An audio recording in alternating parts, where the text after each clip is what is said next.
বিসমিল্লাহির রহমানির রহিম। সবাইকে রফিক একাডেমি অনলাইন ক্লাসের পক্ষ থেকে স্বাগতম।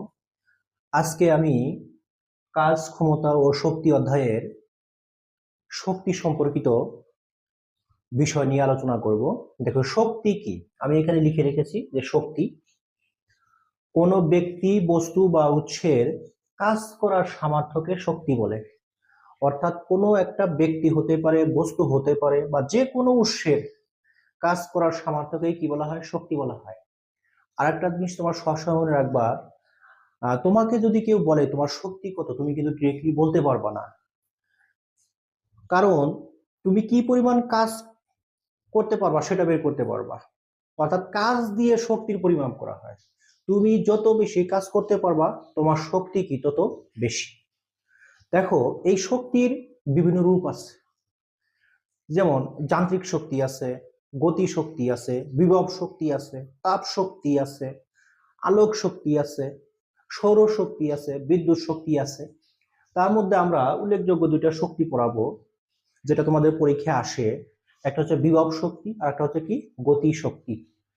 তো আমি শুরুতে লিখে রেখেছি এখানে বিভব শক্তি। এই বিভব শক্তি কি? দেখো, যে কোনো বস্তুর স্বাভাবিক অবস্থান পরিবর্তন করে অন্য কোনো স্বাভাবিক অবস্থানে আনলে বস্তু কাজ করার যে সামর্থ্য লাভ করে তাকে কি বলা হয়? বিভব শক্তি বলা হয়। দেখো, এখানে আমি বের করতেছি বিভব শক্তি, কিন্তু ঘুরে ফিরে আসতেছে কি? কাজ। অর্থাৎ কাজ দিয়ে শক্তির পরিমাপ করা হয়। তার মানে হচ্ছে যে একটা বস্তুর অবস্থান পরিবর্তন করে অন্য কোনো জায়গায় নিলে বস্তুর কাজ করার যে সামর্থ্য লাভ করে তাকেই বলা হয় বিভব শক্তি। এখন আমরা এই বিভব শক্তির ইকুয়েশনটা বের করব। দেখো, ধরে নাও এটা হচ্ছে ভূমি। এইখান থেকে একটা বস্তুকে এই উচ্চতায় নিয়ে গেলাম। এই বস্তুটাকে এই সি বিন্দু থেকে এ বিন্দুতে নিলাম, এই উচ্চতায়, এই উচ্চতায় নিয়ে গেলাম। দেখো তো, অভিকর্ষ ত্বরণ কাজ করে কোন দিকে? নিচের দিকে। এখন দেখো, এখানে কি করলাম, যে ধরে নিলাম এইখানে একটা বস্তু ছিল, এইখানে একটা ধরো বস্তু ছিল।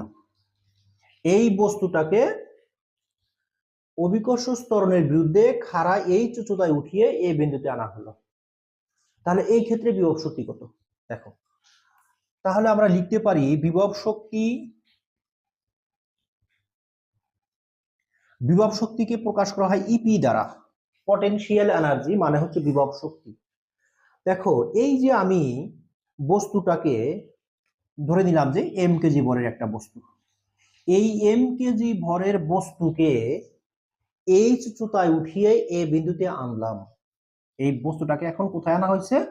এ বিন্দুতে আনা হয়েছে, এই এ বিন্দুতে আনা হয়েছে। তাহলে এই ক্ষেত্রে কাজ করতে হয়েছে না? এই কাজটাই আসলে হচ্ছে কি? বিভব শক্তি। অর্থাৎ বিভব শক্তি ইপি সমান হচ্ছে এই উচ্চতায় উঠাতে কৃত কাজ, কৃত কাজ। এখন দেখো তো, আমরা জানি কি কৃত কাজ মানে কি? বল গুণন সরণ। এখানে আমরা লিখে দিব বল গুণন সরণ। সরণ কত? দেখো তো, এই উচ্চতায় উঠিয়ে নিয়ে গেছে না? F H. দেখো, এখন এফ সমান কি? M G into H. তার মানে আমরা বিভব শক্তি পাইলাম ইপি ইকুয়াল কত? M G H. এটাই কিন্তু আমাদের সেই কাঙ্ক্ষিত বিভব শক্তি রাশিমালাটা সব সময় তোমরা মনে রাখবা। আর এই এইচটা তোমরা মনে রাখবা সব সময় হবে ভূমি থেকে উচ্চতা। দেখো, এই সি বিন্দু থেকে আমি এ বিন্দুতে নিয়ে এসেছি, কি পরিমাণ উচ্চতা নিয়ে গেছি? এইচ উচ্চতায়। অর্থাৎ এখানে তোমরা একটা লাইন মুখস্থ রাখবা, বিভব শক্তি মানে হচ্ছে ভর, ত্বরণ এবং উচ্চতা।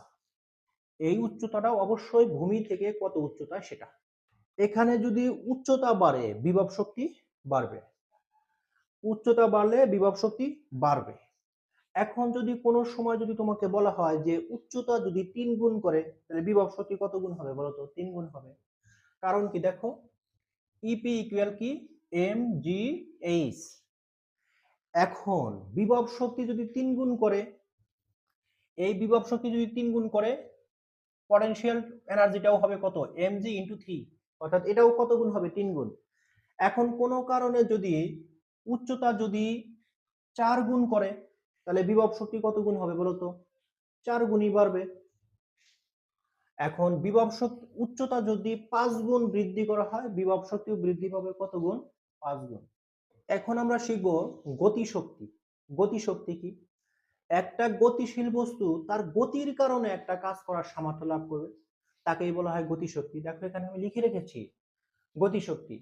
কোন গতিশীল বস্তু তার গতির জন্য কাজ করার যে সামর্থ্য লাভ করে তাকে কি বলা হয়? গতিশক্তি বলা হয়। এখন এই গতিশক্তির রাশিমালা আমরা বের করব।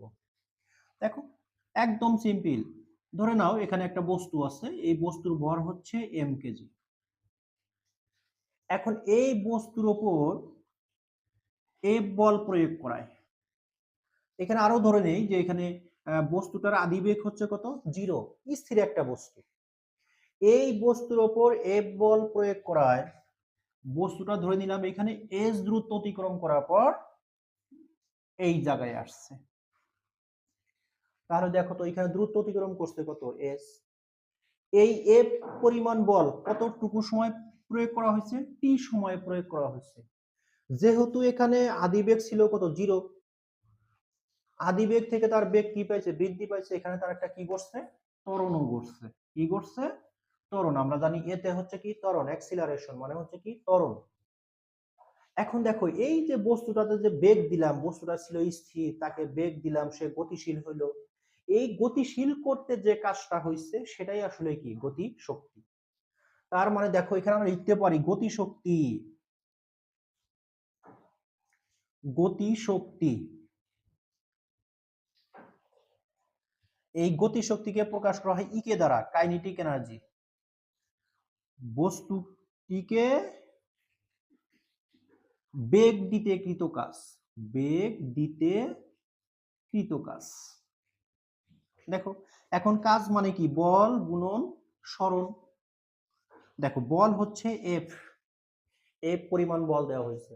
সরণ হয়েছে কতটুকু? দেখো তো এস পরিমাণ সরণ ঘটছে, এস। তাহলে এটাকে আমরা লিখতে পারি এম এ এস। এফ সমান কি? এম এ, এস এর জায়গায় এস।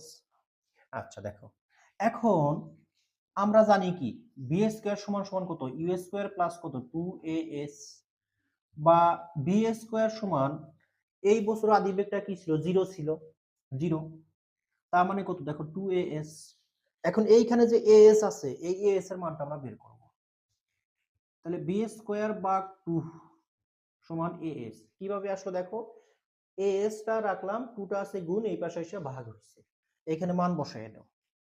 m as এর মান কত? দেখো বি স্কয়ার বাই 2। তার মানে এটাকে লেখা যায় হাফ এম ভি স্কয়ার। এটাই কিন্তু আমাদের কি বলতো? গতিশক্তির সমীকরণ। অর্থাৎ গতিশক্তির সমীকরণ ই কে ইকুয়াল কি? Half M V square. গতিশক্তির সমীকরণ হচ্ছে ই কে ইকুয়াল কত? Half M V square.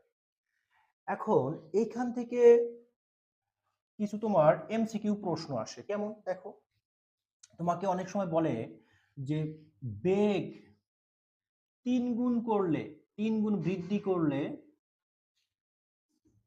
গতি শক্তি কয় গুণ হয়? দেখো গতি শক্তি কয় গুণ হয়, কয় গুণ হয়।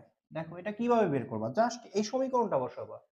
আমরা সমীকরণ কি জানি? দেখো তো ই কে ইকুয়াল কত? Half M V square, half M V square. তুমি কি করবা? সম্পর্কটা কার সাথে? বেগের সাথে। জাস্ট এই বেগের জায়গায় তুমি 3 বসাবা। তাহলে এইখানে যদি আমি বেগের জায়গায় যদি 3 বসাই, তাহলে দেখো তো 3 স্কয়ার, তার মানে কত হয়? 9 হবে না?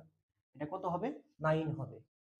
তার মানে দেখো বেগ যদি 3 গুণ হয়, গতিশক্তি হবে কত গুণ? 9 গুণ। এখন কোন কারণে বেগ যদি 4 গুণ হয়, তাহলে গতিশক্তি কত হবে? দেখো জাস্ট বি এর জায়গায় কত বসাবো? 4 বসাবো। 4 তাহলে কত হবে? 16 হবে। এই ছিল আমার বিভব শক্তি ও গতিশক্তি নিয়ে আলোচনা। সবাই ভালো থাকো, সুস্থ থাকো।